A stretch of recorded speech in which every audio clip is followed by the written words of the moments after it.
She called the cops on my wife for not answering the door, then nearly fainted when my wife showed them her badge. Karen thought she was in charge, until the real chief stepped outside. 2 weeks earlier, we moved in thinking we'd found peace.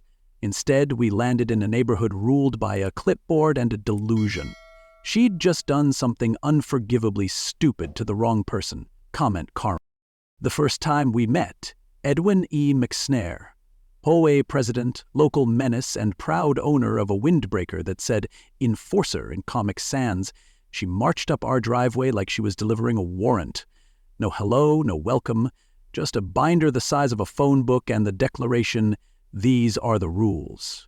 I opened it expecting basic guidelines. What I found was a manifesto. Page 7B said, "Our fence must be emotionally neutral in color." Page 12C banned decorative rocks that suggest political extremism. Page 19 was just a full-page diagram titled Trash Can Lid Compliance Chart.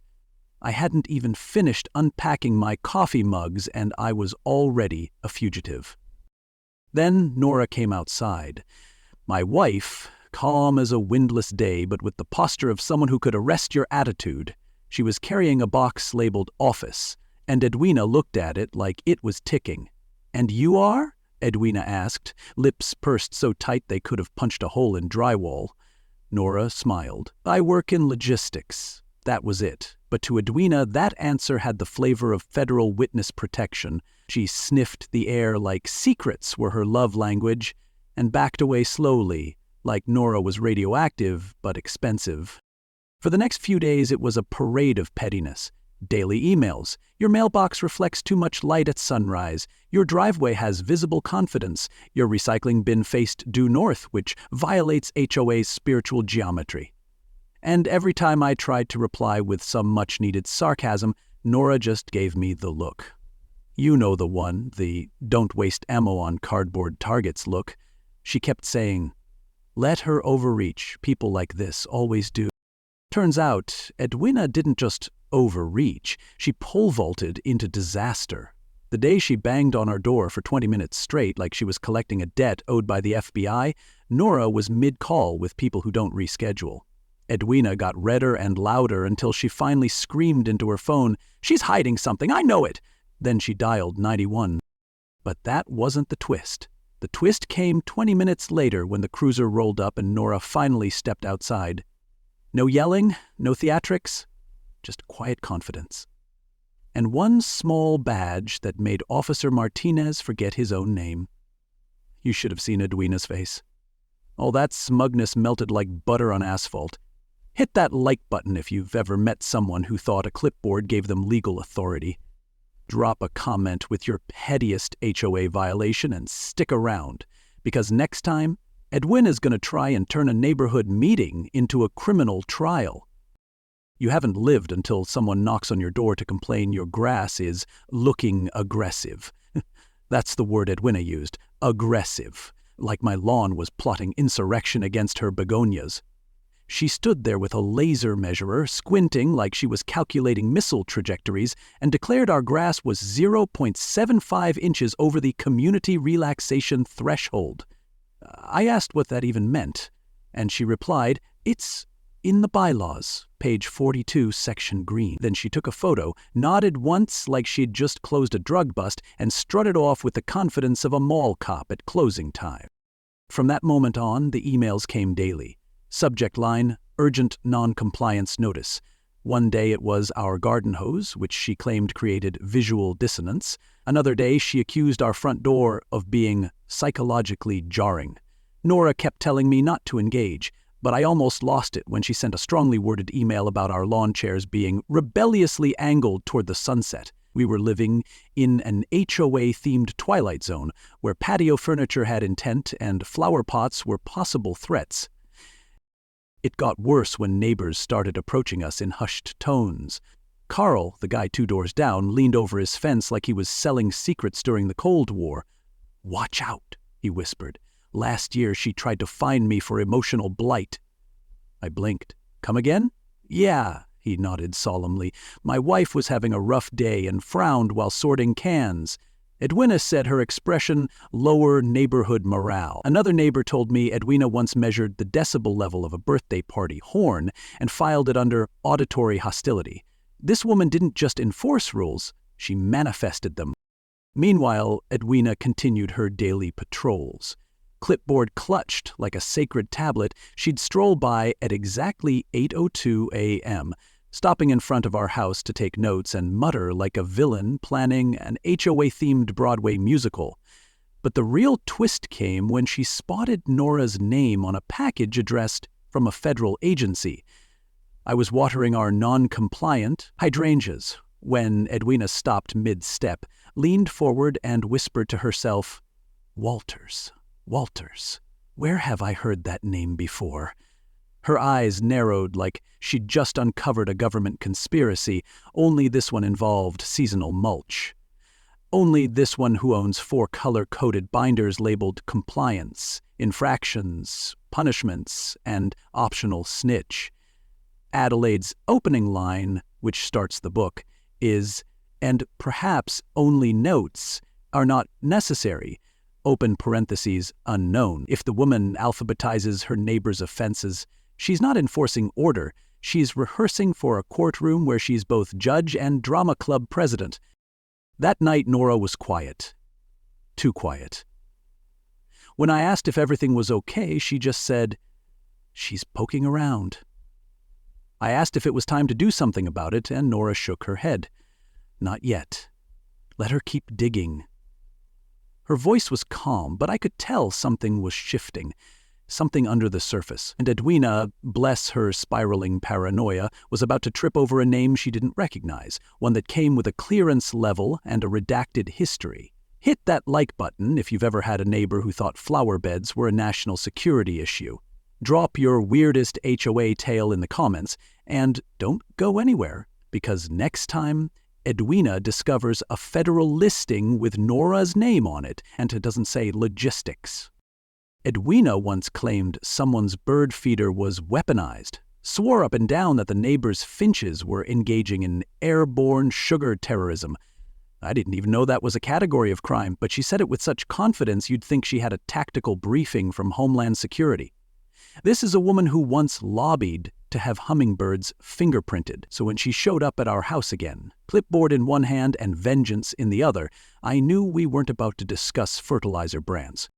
It started around 2:14 p.m. I remember the time because I was eating leftover chili and watching reruns of courtroom shows when I heard it, the knock. At first, it was polite. By minute 5, it turned into pounding. Minute 10, she'd upgraded to slapping the door like she was trying to exercise it. Meanwhile, Nora was deep into a Zoom call in the back office with people who say things like jurisdiction and seals not meant for civilian handling. I peeked out the front window. Edwina was pacing like a caged panther in orthopedic shoes, muttering, "She's in there. I know she's in there." By minute 15, she was practically frothing. Then came the scream, "I know you're in there. You can't hide forever." A few neighbors peeked out their windows. A kid across the street froze mid-bubble blow.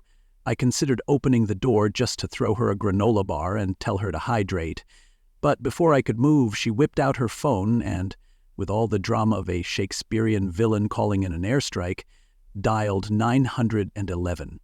"Yes, I'd like to report a suspicious woman who refuses to acknowledge my presence and might be cooking something illegal-like attitudes." The dispatcher must have asked for clarification because Edwina's voice rose an octave. "She's not cooperative. She never waves. She doesn't even have lawn gnomes. It's unnatural." She spent the next 5 minutes inventing offenses on the spot. Unregistered packages, too many Amazon boxes, suspicious coffee habits. I stood behind the curtain with my sandwich, wondering if I was witnessing HOA history or just suburban madness peaking early this season. Then I heard it. Sirens. Real ones. Edwina's eyes lit up like she'd summoned divine justice. Power makes people weird. But HOA power? That's a whole different flavor of unhinged. It's the kind of power that convinces someone a missed doorbell is a threat to national unity and unmowed grass is an act of rebellion. So the cruiser pulls up, and out steps a rookie officer who couldn't have been older than my sneakers. He looked around, confused, and just as he opened his notebook, the front door swung open. Nora stepped out, calm as iced tea in July, and then she reached behind her back, pulled out something small and shiny, and the rookie snapped to attention like he'd just seen the Pope in aviators, and smash that like button if you've ever seen someone weaponize a clip. Comment below with your wildest HOA accusation. Bonus points if it involved a bird. And don't blink, because in the next part, Nora's shiny object is about to short-circuit Edwina's HOA. Edwina once reported a Girl Scout booth for sugar solicitation without board approval, said it was a gateway crime, claimed the Thin Mints aggressively targeted diabetics, and that tagalongs violated visual harmony. This is who we're dealing with, a woman who sees civil disobedience in shortbread. So, when Nora pulled that badge out, it wasn't just a reveal. It was a controlled demolition of Edwina's entire worldview. The rookie officer's face went from concern protocol to "Sir, yes, sir," in under half a second. He stood straight, saluted, and nearly dropped his pen. Nora gave him a nod that said, "At ease," and turned calmly to Edwina, who was now staring at the badge like it had personally insulted her HOA laws. "You lied to me," Edwina choked out. As if being vague about one's resume was punishable by exile. "You pretended to be normal." She backed away like my wife had morphed into a werewolf in khakis. And then came the moment that deserves an award for most deranged public meltdown. Edwina pointed, trembling like she was in a telenovela finale. "She's dangerous. She's too secretive." The neighbors were watching now, some watering plants that didn't need water, others walking invisible dogs, trying to blend into the sidewalk while their eyes stayed locked on the HOA showdown. One lady whispered, "Wait, she's the what?" And a man holding a rake just said, "Oh no." Edwina messed with the wrong mystery wife. Sometimes the best revenge is laminated. Nothing silences nonsense like official embossing. A badge, a title, a salute, those are the neighborhood kryptonite to HOA tyranny. And nothing shakes a clipboard warrior faster than realizing her target could legally shut down her bake sale with one radio call. Edwina, though? Oh, she wasn't finished. She dropped her clipboard mid-lawn, fished out her phone, and with the calm panic of someone clinging to delusion, whispered to herself, "I've got evidence." What kind of evidence? Of what? We had no idea, but from the look in her eyes, she was about to drop something she thought would cancel Nora harder than a rogue mailbox color hit. That like button if you've ever watched someone swing wildly at karma and miss. Comment your favorite neighborhood meltdown. And don't miss the next part, because Edwina's evidence is about to cause a bigger explosion than her HOA printer can handle. Edwina ran for HOA president unopposed, because the last guy mysteriously got fined out of the subdivision for having a welcome mat with whimsical energy. According to rumor, the mat had polka dots. Edwina called it an assault on visual discipline. By the time she was done, the guy sold his house, moved to Maine, and sent a goodbye email that just said, "Freedom smells like cedar." So when she called an emergency HOA meeting with mandatory attendance, people showed up with that same fear you feel when the principal asks to see your parents. The lights dimmed, a projector whirred, and up popped a PowerPoint title slide that read, "The Threat Among Us, Exposing Nora Walters." The room let out a collective inhale, the kind reserved for tornado warnings and very bold karaoke performances.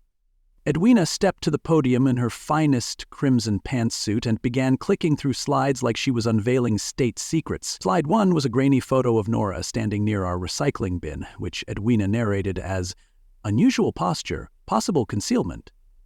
Slide 2 was a newspaper headline from 5 years ago, Deputy Chief Involved in Incident.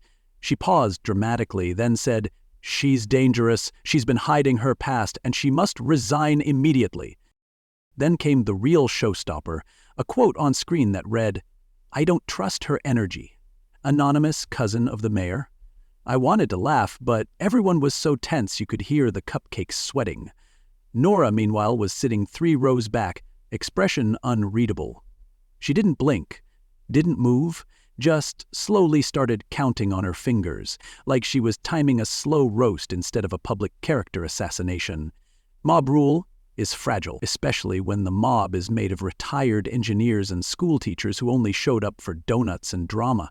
Give them free coffee and they'll chant your name, show them a blurry photo and a cousin quote, and suddenly they're ready to vote on exile.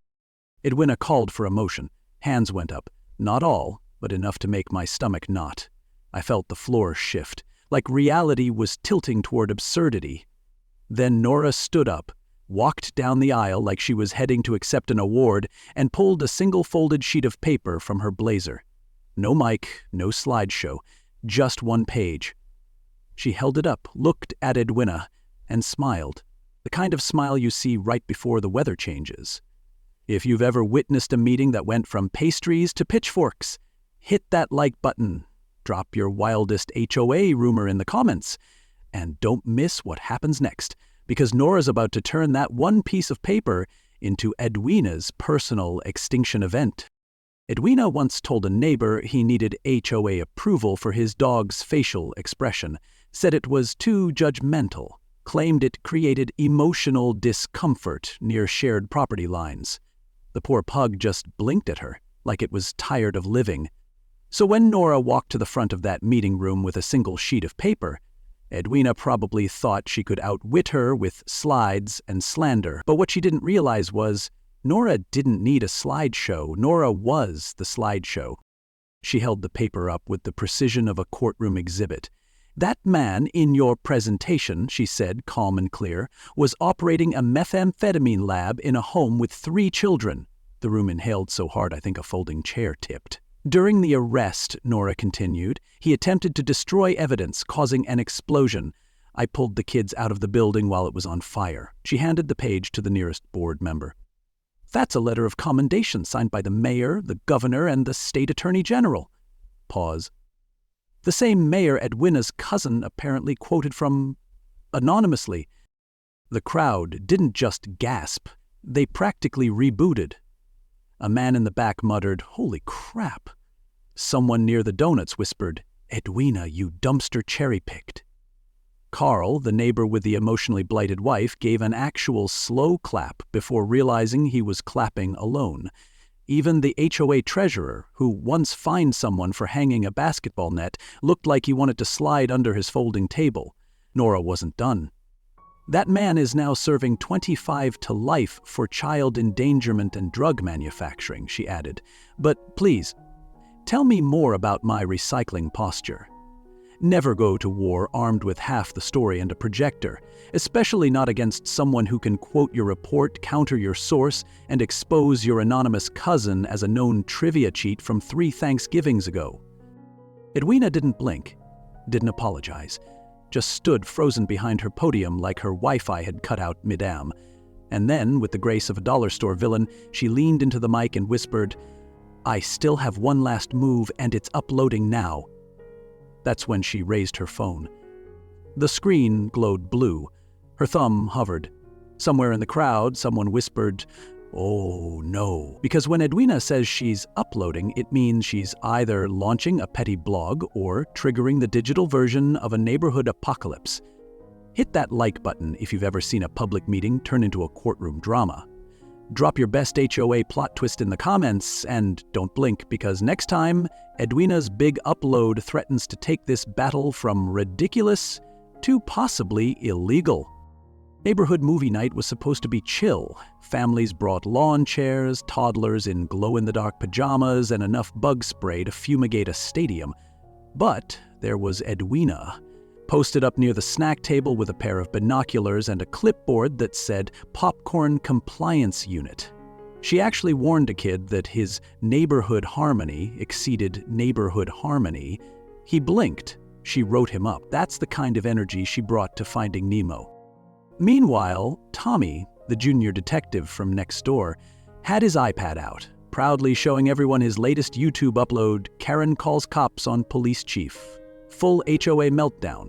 It already had 2 million views. His mom told him to keep the volume down. But then, fate, Bluetooth, and karma all joined hands.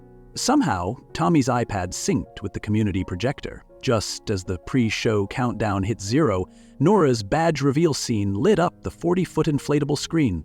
Cue Edwina's voice echoing across the park, shrieking, "She's suspicious! She's hiding something!" in glorious surround sound. For the next 7 minutes, 500 people watched Edwina implode in Ultra HD. Her face morphed through all 6 stages of HOA grief: denial, delusion, accusation, confusion, defamation, and mild dry heaving. When Officer Martinez saluted Nora on screen, the kids started chanting, "HOA, no way." A teenager accidentally knocked over a cooler, which turned into a makeshift slip-and-slide. And Edwina, mid-flight from the snack zone, tripped over it, launching herself into a puddle of soda and spilled ice like a very dramatic salmon returning to the river of shame.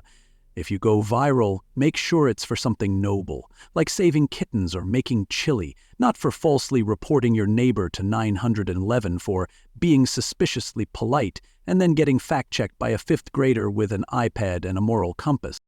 The screen faded to black, the crowd cheered, someone tossed confetti, and Edwina? She limped off like a soggy raccoon, dripping Fanta and pride.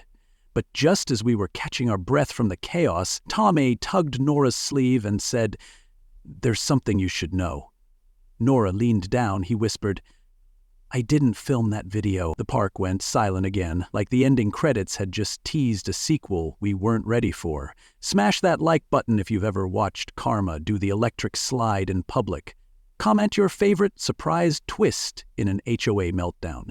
And stick around, because in the final part, Tommy reveals the one person Edwina never suspected was filming the whole thing. Edwina once tried to sue the city for emotional damage caused by public clapping, claimed applause violated her auditory boundaries, and caused her to relive a traumatic standing ovation from 1986. So it wasn't exactly shocking when she announced she was lawyering up after the movie night disaster. What was shocking was who ended up lawyering against her. Because karma doesn't just knock. Sometimes it delivers subpoenas. 2 weeks later, while Edwina was reorganizing her binders and probably plotting revenge in scented ink, a man in a tan blazer showed up at her door. He wasn't from the HOA. He wasn't from code enforcement. He was from the state attorney's office, and he handed her a very official-looking envelope. "You've been served." Her gasp echoed down the cul-de-sac like a leaf blower in confession. Turns out, while trying to sabotage Nora's reputation, Edwina had filed several fake HOA violation forms using Nora's name, ones that never went through the board. That's not petty. That's the charge: falsifying official documents for personal gain. The penalty: let's just say it's not something that can be handled with mulch and a bake sale. The neighborhood thread lit up like Christmas in Vegas. Nora? She didn't even blink, just smiled, handed the state attorney a flash drive and said, "Here's everything you need." I kept receipts. And Edwina? She disappeared faster than her made-up lawn ordinances, packed up her measuring tape, her frown log, and moved to Florida. Like every retired dictator with a clipboard power built on paperwork and paranoia, will always collapse under the weight of its own absurdity. You can't govern a cul-de-sac with a ruler and rage. Eventually, the tape measure wraps around your own ankles. The final twist came from Tommy, of course. At his celebratory 100K subscriber live stream, someone asked how he got all that footage. He leaned into the camera and grinned. "Easy," he said. "Nora set up a decoy recycling bin with a hidden GoPro. Edwina filmed herself. I just edited. And the last cherry? Nora was in logistics, just not for finance, for federal witness protection. Edwina had spent 6 weeks harassing the one person you are legally not allowed to mess with. That wasn't just HOA suicide, that was poking a hornet's nest with a complaint form. After Edwina's dramatic exit, the neighborhood felt like it had been released from a 300-page rule-book-shaped curse. Lawns suddenly had character. Mailboxes sprouted personalities. Someone even planted flamingos in their front yard, not as decor, but as tribute. It was like we'd all been holding our breath for years under Edwina's rule, and now we could finally exhale without receiving a citation for auditory disruption. Nora? She never gloated. She didn't need to. She kept walking the neighborhood just like before, smiling politely, nodding at neighbors, all while sipping coffee like the quiet sheriff of a town that had finally remembered its own backbone. Every once in a while, someone would approach her, usually with a muffin or unsolicited HOA gossip, and say something like, "I'm glad you're here," and she'd just nod. That same peaceful power in her eye. That's how real authority moves. Quietly, until it doesn't. Tommy's YouTube channel exploded, of course. He now does HOA exposés, reviews ridiculous fine letters, and even started a weekly segment called Karen Caught in the Wild. But what I'll never forget is the day he looked up at Nora and said, "I want to be like you when I grow up." She smiled and said, "Good, but don't wait till you grow up to stand up for what's right." That hit me harder than any siren ever could. And me? I realized this whole story wasn't just about a clipboard warrior gone rogue. It was about power. Who has it, who abuses it, and who protects people from it? It was about knowing when to stay calm and when to let the facts speak. Nora didn't win because she barked louder. She won because she didn't bark at all. She simply opened a folder and let the truth do the heavy lifting. The lesson? Simple. Dignity beats drama. Power isn't about who shouts the most, it's about who can stay still while the storm passes, knowing they built their house on stone while someone else built theirs out of policies and paranoia. If this story gave you a laugh, a chill, or a much-needed victory for the quiet heroes, hit that like button, share your wildest HOA moment in the comments. We know you've got one. And don't forget to subscribe, because next time, we've got a story where a mailbox triggers a full neighborhood audit and ends with a surprise mayoral announcement. This isn't just storytelling, this is poetic justice, delivered in full compliance with Karma, Section 7B.